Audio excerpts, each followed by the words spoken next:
अपने सबसे ढाल छी आरपीआर रिकॉर्डिंग स्टूडियो के भक्ति में प्रस्तुति। Music by DJ Umesh, Shukipur बाजार। मैया के भक्ति में दीही तू ध्यान, बढ़ जे तो ज्ञान बन जे विद्वान। मैया के भक्ति में दीही तू ध्यान, बढ़ जे तो ज्ञान बन जे विद्वान।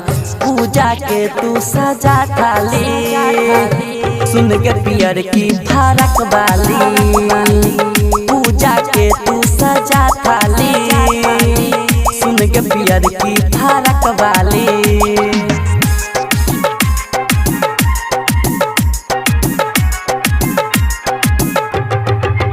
पूजा के तू सजा थाली, सुन के पियर की फरक वाली।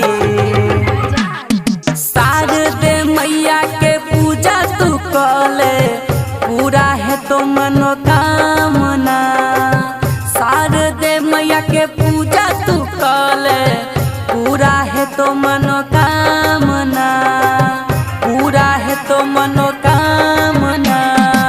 मैया करे छै हंस सवारी, पहिरे छै मैया श्वेत रंग sari.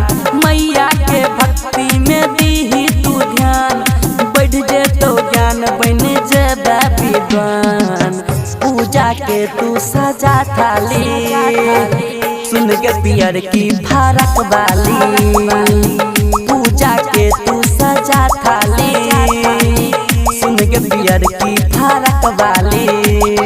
Mix by RPR recording studio, Sarde Sundarpur, Sarde Sundarpur.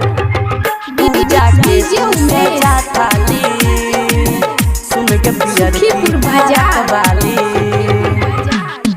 विद्या के देवी माँ सरस्वती, ज्ञान सबके सिखावे।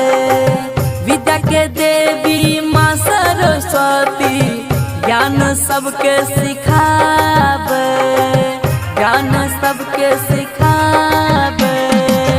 गाबै छै सब मैया के भजन, अजित ओबरा छै भक्ति में मगन। मैया के भक्ति में दीही तू ध्यान, बढ़ जे तो ज्ञान बन जे विद्वान। पूजा के तू सजा थाली, सुन के पियर की फरक वाली। पूजा के तू सजा थाली, सुन के पियर की फरक वाली। मैया के भक्ति में दीही तू ध्यान, बढ़ जे तो ज्ञान बन जे विद्वान।